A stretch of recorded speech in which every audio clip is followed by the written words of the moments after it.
Hey everybody, welcome to English 101 with David Hancock. I am David Hancock, and this is the Punctuated series. In today's video, we're going to talk about semicolons. Semicolons have one job. Well, semicolons have one primary job. And that primary job, what they do most of the time, is separate independent clauses within sentences. We've talked off and on about clauses. So what are they? There are two types of clauses in sentences in the English language: dependent and independent. An independent clause can exist on its own as a sentence if you take everything else that's in the sentence out of it. Here's an example of that. Saturday was rainy. John warned me, but I didn't bring an umbrella. My new shoes were soaked. So if you'll remember from our What is a Sentence video, a sentence contains a subject, a verb, and a predicate. The subject is a noun, the thing about which the sentence is about. The verb is the action that's being taken. And the predicate is the balance of the sentence that talks about what was going on. So in this sentence, Saturday was rainy. Saturday is the subject, the noun. Was is your state of being verb, just saying this is the existence, the condition of Saturday. And it was rainy is the predicate, which describes the condition of Saturday. So we've talked about semicolons as being something that separates two independent clauses. So think of the semicolon as being like a train coupler. You know, you have two cars, like two box cars, right? And they have couplers on the end of them. They're usually, they're usually shaped like this, like hands. That'll work. And they come together and they grab. Okay, so you've got the train cars, they're coupled, they're moving together as one, but they can't touch because the couplers are there. That's how the semicolon functions. It takes two independent units, two independent clauses, and joins them to show that there's a connection there, but prevents them from ever touching each other. So let's see how semicolons are going to work in practice. Let's take that first sentence that we had, Saturday was rainy. Let's add another sentence. John warned me, but I didn't bring an umbrella, period. Let's add another sentence. My new shoes were soaked, period. These three sentences could be three sentences on their own, but what we're going to do is we're going to turn these into one large compound sentence. So let's take out the first two periods, after rainy and after umbrella, and let's replace them with semicolons. Now let's see how that works as a single sentence instead of three sentences.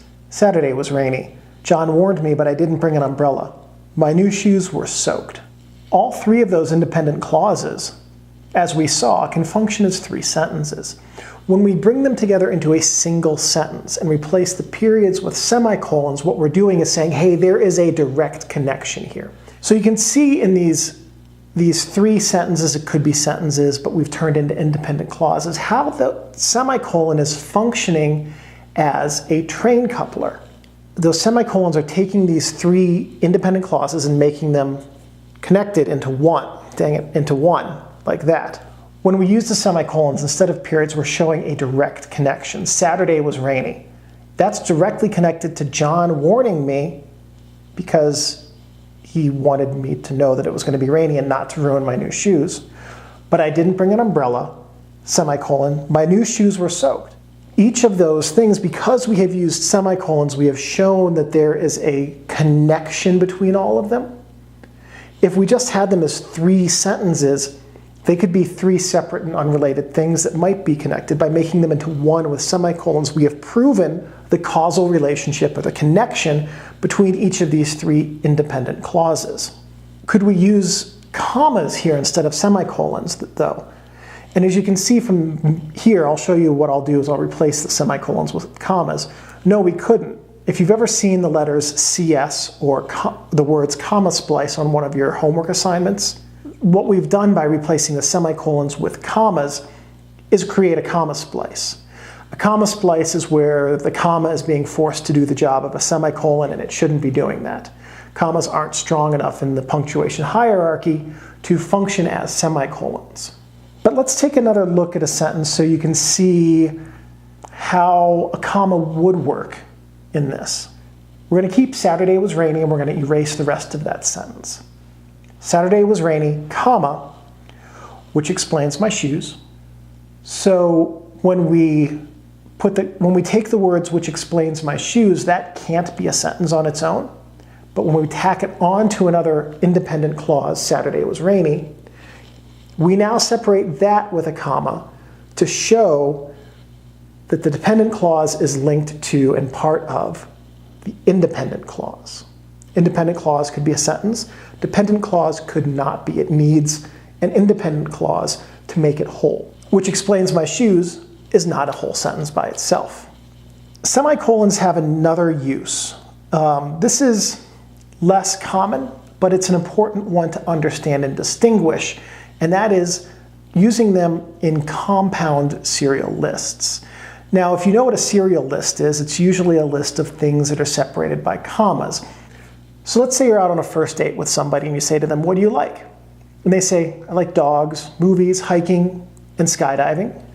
You can see in this sentence, as I've typed it, that those things that they like are separated by commas. That's called a serial list, and we'll see really how to use that when we talk about commas.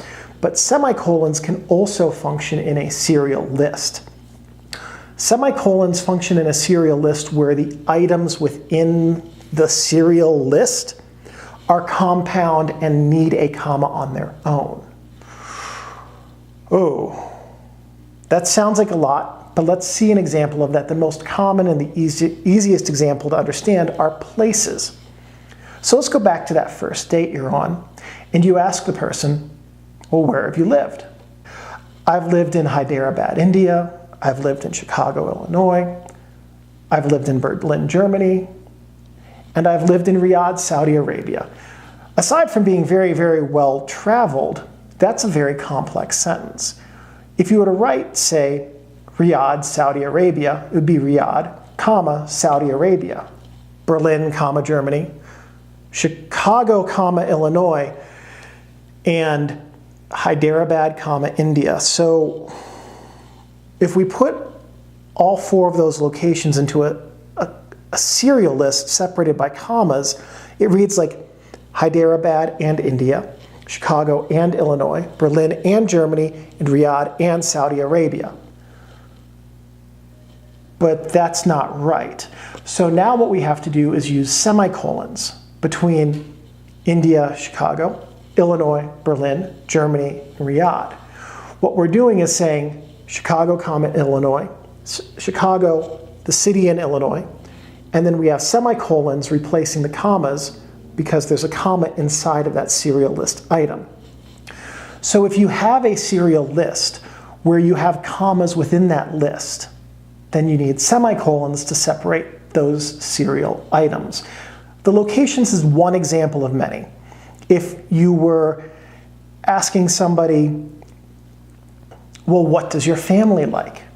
and they listed the things that they like and the things that their brother or their sister or their parents like, then each of those lists of likes would have to be separated by a semicolon with commas in between. So basically, if you think of it as you have a list of things that are separated by commas, those comma-separated things then have to be separated by semicolons. Semicolons are a second-tier piece of punctuation in serial lists with complex items in them. Here's a sentence I'm going to show you that would be separated by commas. John has lived in Springfield, Springfield, Springfield, and Barstow. Each of those city names would be separated by a comma. That's a very confusing sentence on its own, even if you're from America. So let's take a look at how this would look with semicolons. What I'm going to do is I'm going to put the sentence up here without commas and semicolons, give you a chance to pause the video, write it down, and punctuate it, and then we'll come back and see if you got it right. John has lived in Springfield, Illinois, Springfield, Massachusetts, Springfield, Colorado, and Barstow, California. Here's how that would actually be punctuated. Take a look at what you wrote and see if you got it right. The semicolons in this sentence clarify which state the town of Springfield was in. Fun fact, in America, the Springfield is the town name that is most common in the country. I think. think that's the case. Anyway, so there you go. That is how you use semicolons to separate independent clauses and in compound serial lists. That's what they do. Those are their two jobs. That's what we pay them for. So just remember, when you use grammar and when you use it correctly, what you can do is you can take that nebulous blob of white thought in your brain and you can convey it to somebody in a way that allows them to understand what you're thinking in the way that you're thinking it. And as long as you take care of the sentence will take care of you.